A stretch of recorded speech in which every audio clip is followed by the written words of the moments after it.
Hello and welcome. This is just a short professional development all about my favorite lessons to bring into the elementary music classroom during springtime. All right, so we're going to jump right into it. Along with these lesson plans, we are also going to be talking about how they really help to incorporate some of those fundamentals of music that we all are trying to teach in fun and engaging ways. So, really quick, my philosophy is always how I start: to be the teacher who understands that movement is music, that movement is learning, and strive to teach students in the way that they were meant to learn. The two lesson plans that we are going to talk about today is Bumblebee's Busy Day. One of my favorite lesson plans. We're going to see flowers. We're going to talk about the different fundamentals such as legato, staccato, forte, piano, high, low. This is for those little kids in our lives who we just want to have an absolutely amazing time. And we're also going to go over our John the Rabbit lesson plan, a little bit harder with some ta and titi rhythms, a great sing along, and some play alongs along the way. So, with that, let's get started because spring is the perfect time to bring it all together. We have spent the entire year teaching our students the basic, and now it's time to find the lessons to bring it all together. We are talking about those basics: articulation, right? We are talking about texture. We are talking about tempo. We are talking about pitch. We are talking about dynamics. We are talking about, in short, everything that makes music music, and what we are giving to our students through these experiences. So I won't have time to actually walk you through this entire lesson, but what I love is to inspire that curiosity in my students. Because do you know what I love in spring? I love flowers. But oh, when I love flowers, I also tend to see some bumblebees. And what is better than talking about bumblebees to also talk about Rimsky-Korsakov's Flight of the Bumblebees. So go ahead and check out my Flight of the Bumblebees scarf dance. It's on YouTube. Great way to bring in Rimsky-Korsakov. Also a great way to talk about some of those articulations, staccato, legato, in a fun and engaging way, because your students will get to be the bumblebees. So I always start my students off by first giving them a little bit of a fun movement activity as we talk about our bumblebees and put our bumblebees in our bodies.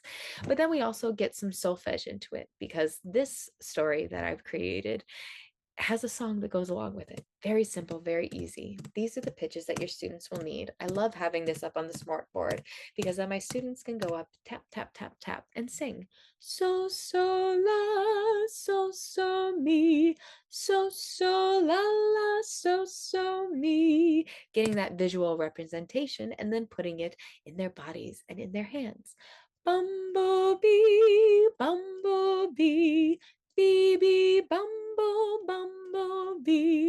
This can be an easy, fun passing game, and you can also use it through the rest of the story because get the steady beat going on their bodies as you go. Once upon a time, on a windy day, a baby bee stretched, and this she did say: "Time to rise and time to play. Oh, what fun on a windy day." It's important to use the different highs and lows because you will be using a bunch of different kinds of pitches throughout the rest of the story. She wanted to fly and glide and sway. She wanted to play on this windy day. So have your students first have her fly with great ease through the tall grass and past the tall trees. A great way to get a little bit of a vocal warm-up, get your students feeling the difference in their voice between high and low in a fun and easy way. Can they help the bumblebee get from this side to this side using the word buzz? Bzzz, etc., etc. And again, having those little bit of classroom candies that I love, who's going to be doing it so well, sitting up so tall with their eyes on you, with their focus ready, that they can come up. Can you tap right over here and bring our bumblebee over? Tap. And get the bumblebee over. So fun, so engaging. A couple different ways to do this. You can be standing and going up and down. This one's a lot of fun if you're doing that because then it's so much fun. And again, you're giving your students that classroom candy to tap, tap, tap, but then reinforcing that steady beat.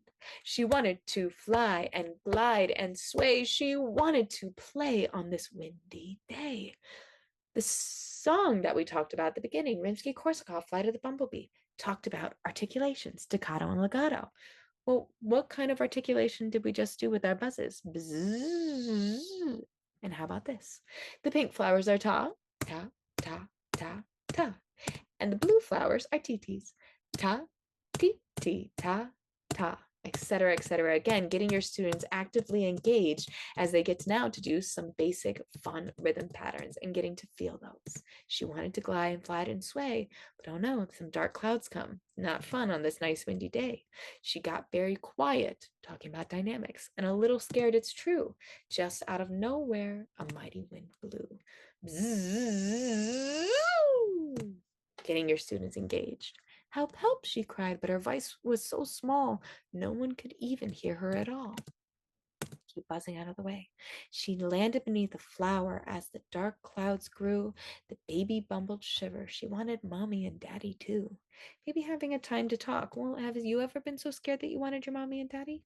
Help, help, she cried, but her voice was so small, no one could even hear her at all. She needed to be loud, so with all her might, she shouted, help! She had to fight. Then she heard a voice calling deep and low. Daddy bee comes and mommy bee comes, but with a different sort of voice.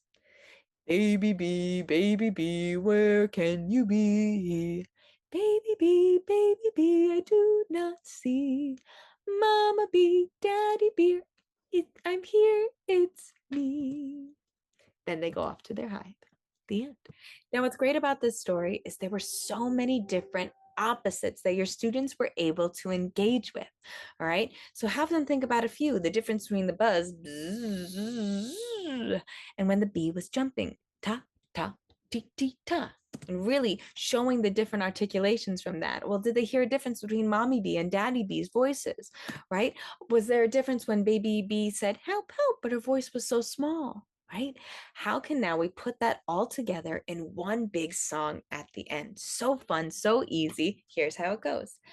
Honey bee, oh honey bee, where can all your honey be? Is it smooth or really sticky? Honey bee, please tell me quickly. Stick, stick, stick, stick, stick. Smooth. I have my students repeat that. Honey bee, oh honey bee, please don't fly away from me. Flying fast or really slow. Honey bee, oh, please don't go. Slow, slow, slow, slow, slow. Fast, fast, fast, fast, fast. Slow, slow, slow, slow, slow. Fast, fast, fast, fast, fast. So fun. Honey bee, oh honey bee, tell me what you think about me. Whisper soft or shout it out. Honey bee, don't make me pout. Tell me true. I love you.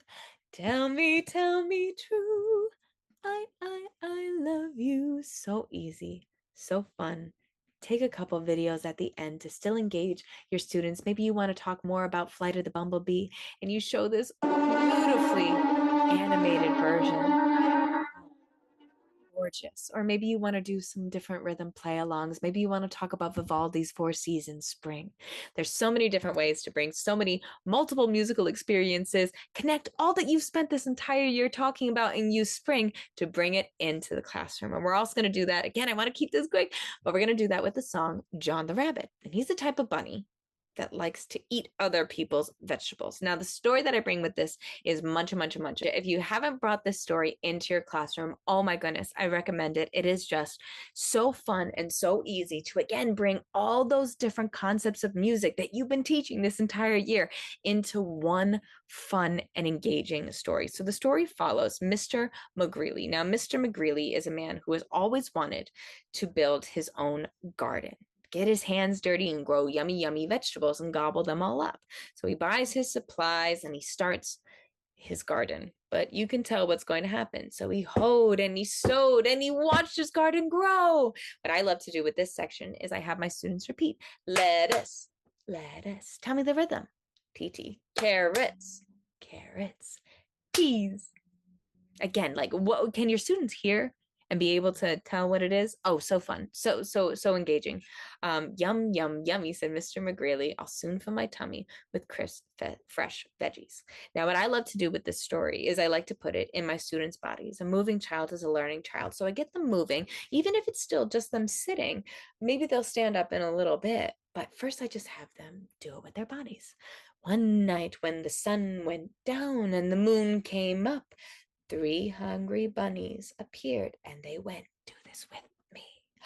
Tippy, tippy, tippy, pat. Go tippy, tippy, tippy, pat. Exaggerate it. Make sure that they can feel that it is piano, that it's quiet, right? Maybe even a little staccato. Tippy, tippy. And then they went, muncha, muncha, muncha. Can you then add the rhythms later? Muncha, muncha, muncha. They might later, all right? All of these things to then, each time poor Mr. McGreely finds that his garden's been eaten, you're going to add more to that one pattern that we just did. All right, so the next part, all right, he built a fence. So when the sun went down and the moon came up, the bunnies went tippy, tippy, tippy, pat. Spring hurdle, dash, dash, dash. Muncha, muncha, muncha. Those are going to repeat. So each time you can make it a little bit more fun. In this one, can you make it feel fast? Spring, hurdle, dash, dash, dash. Show your students what they should be feeling, what they can be feeling in their body. Next morning, Mr. McGreely saw the nibbled leaves, the gnawed sprouts, and he was really angry. So he built a tall wooden wall. But it didn't stop the bunnies. Sun went down and the moon came up. Do this with me and tippy, tippy, tippy, pat. Spring hurdle, dash, dash, dash. Dig, scrabble, scratch, scratch, scratch. Muncha, muncha, muncha. It gets a little bit more complicated each time. Your students will have an absolute ball with this. I just want to make sure that I'm giving you each one of the ones that I do. So let's see. Tippy, tippy, tippy, pat. Dive, paddle, splash, splash, splash. Dig, scrabble, scratch, scratch, scratch. Spring, hurdle, dash, dash, dash. Ending always on muncha, muncha, muncha. Sorry, guitar. Mr. McGreely is then furious. He builds this absolutely massive wall to keep those bunnies out. And for the first night in quite a while, the bunnies could not get in. And Mr. McGreely is just so happy. I beat the bunnies, he whooped and he did a jiggly wiggly victory dance. Then he climbed over, jumped down, squeezed between, and crawled under until he reached his vegetable garden. Now ask your students if they're noticing what's happening. Ah, sighed Mr. McGreely. At last, smacking his lips, he picked and pulled up lettuce, carrots, peas, tomatoes, and with his basket overflowing, he reached inside for something yummy. Muncha, muncha, muncha. Poor Mr. McGreely. It is so fun. It is so engaging. And it is the perfect way to then talk about John the Rabbit. Now, John the Rabbit is just like the bunnies in our story. And I have a song all about him, but I'll need your help. Now, I'm not going to go over this song right now because what you can do is you can just go ahead on Soaring Scribes Academy, our YouTube channel, because I believe I did. Yes, we have our springtime call and response, John the Rabbit. It's the wonderful classic folk song. So good. So easy to learn. Your students will love it. They'll be getting to pretend to be bunnies, and you get to pretend to be the farmer, and then you can switch roles. Oh, so funny. Again, I like to teach in a way that's very engaging, where I can be tapping the steady beat. Oh, John the Rabbit, yes, ma'am. And going across and across, letting that bunny go ahead and jump, right? Cutting down my cabbage, yes, ma'am, my sweet potato. Oh, such a good song. Such a good song. And then John the Rabbit, obviously, he has to shake his bunny tail. No, ma'am, before he disappears. Oh, so fun. Oh, so engaging. You get to turn your students into bunnies. I like to do this by saying, well, can you find your bunny nose? Can you find your bunny whiskers? Can you find your big bunny eyes? And lastly, pull out your bunny ears. So engaging, so fun. Now, at the end, because all of you tricky rabbits ate the farmer's garden seeds, you have to help plant new ones. Such an easy way to bring some fun rhythms into the music classroom. How is carrots going to be different from peas, right? And then plant the seeds. So fun, so engaging. A great way to grab a simple, easy assessment just by passing out that piece of paper and having them fill this in along with everything that you're doing. Lettuce, corn, corn. Again, so easy, so fun, so engaging. Get them planting those seeds, get them feeling spring, and just take the time to enjoy all the work you have done to make your students beautifully, wonderfully on their way to being musically literate and bringing all of these things that are so abstract, and yet they can bring them all into these fun and easy to use lessons. I'm going to link both below. You can check out on our Soaring Scarves Academy store. But if you're not looking to grab the written lessons by me, then as far as Muncha Muncha, you have everything you need. Go grab the John the Rabbit movement break. Grab the book. It is on YouTube, but it's also, I'm sure, at your library. So grab the book. It's so easy, so fun, so engaging, and then make some very simple vegetable rhythms to grab those fun and easy assessments. I hope that you have enjoyed watching this very short, very quick professional development session on some of my absolute favorite lessons to bring into my music classroom in this wonderful spring season where the flowers are here and the rain is too. But we're going to enjoy the flowers a little more. I hope you have a wonderful rest of your day and happy playing.